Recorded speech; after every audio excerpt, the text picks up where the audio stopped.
Okay, since my reception is really, really bad, so I thought, well, I'll just make the video then, and maybe I guess I'll just post it on YouTube since I don't think I'm going to be able to do live because up here on the mountain, the reception kind of stinks. So let's see, what do we want to talk about today? How about be still and God's got this, right? Yeah, that's a good one, right? Yeah, we're going through all this stuff today. You know what? We got to remember God still sits on the throne.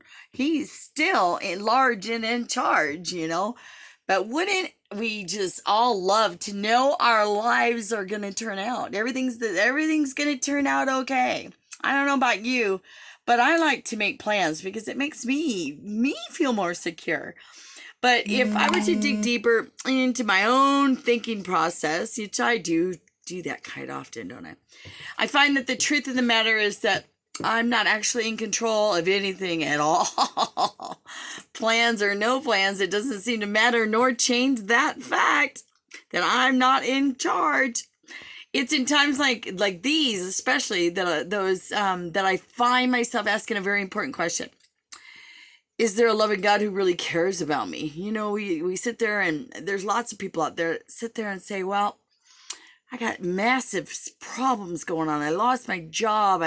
My marriage broke up. All these problems. But does God still care about me? Does he love me? How come he's not talking to me? How come I don't see him? How come we don't see what he's doing? How come he's allowing all this? And then you got those that sit there and say, oh, well, what a loving God. What if he's such a loving God, why is he doing this? Yeah, blah, blah, blah.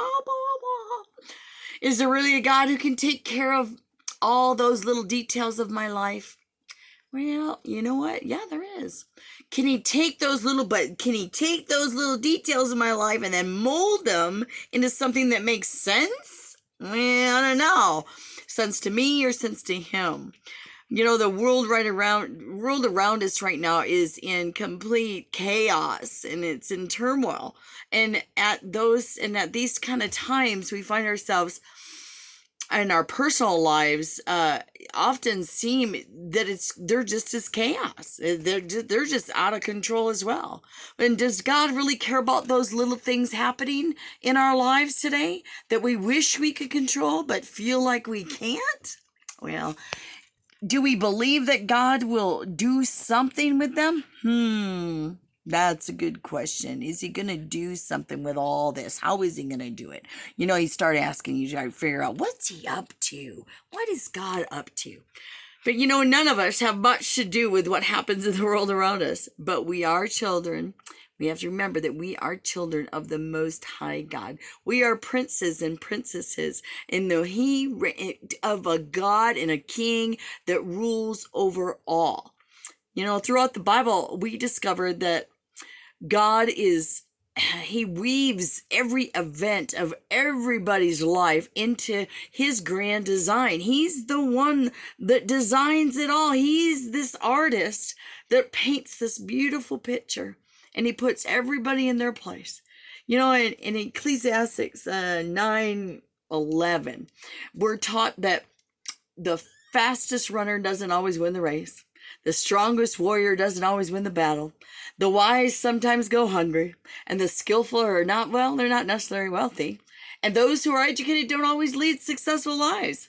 It's all decided by chance, by being in the right place at the right time. But who is the Lord of time and chance? Yeah, don't get me locked up. You are watching with Pastor Sherritt's We're on lockdown, right? But we have to remember, how about one of the most popular scriptures that we got is Jeremiah 29:11, right? Through 13 says, For I know that the plans that I have for you, says the Lord, plans to prosper you and not to harm you, to give you a future and a hope. And then when you call on me and pray, I will hear you. And when you search for me, you will find me. That is if, I love that. Remember, if you seek me with all your heart.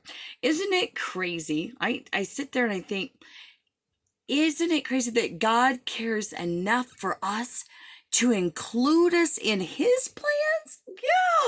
Yeah, I bet you never thought of that one. So during these uncertain times, we must trust in his infinite wisdom and rest in his peace, and knowing that he is working on the sidelines, working to turn everything around for his purposes as well as his glory, because that's what he promises. He says, don't worry about anything and don't be anxious for anything, but pray about everything. But what's hard to understand for us humans is how does he plan on doing that during the times that we're facing right now, and all the situations and the moments in our life that don't make any sense, like this pandemic that we find ourselves in. Oh my goodness. But we have to stop ourselves. We have to stop asking, how is he going to do it? When is he going to do it? Why is he letting this all happen? We are just to trust. That's all he says, is trust me with all of your heart. Lean not on your own understanding, but pray about everything. So rest. We have to rest in the fact that we aren't God and we can't do anything to change anything, that his plans are better than our plans. We are just told to be joyful always, pray always, give thanks always in all circumstances, for this is what God's will is for us. So again today, yeah, I know I'm just all over the place and you just kind of get me, and because it's tiring to be negative all the time, isn't it? Again, I want you to get excited today, and let's remember what the prophet Isaiah said in 43:19. Look, I just see it. He's doing something new. He says, I've already started. Don't you see it? He says, I will make a pathway through the wilderness. I will create rivers in the dry wasteland. That's what he said. And he's telling us the same thing. Don't you see it? Yeah. Anyways, have a great day. Be blessed. And I will see you later.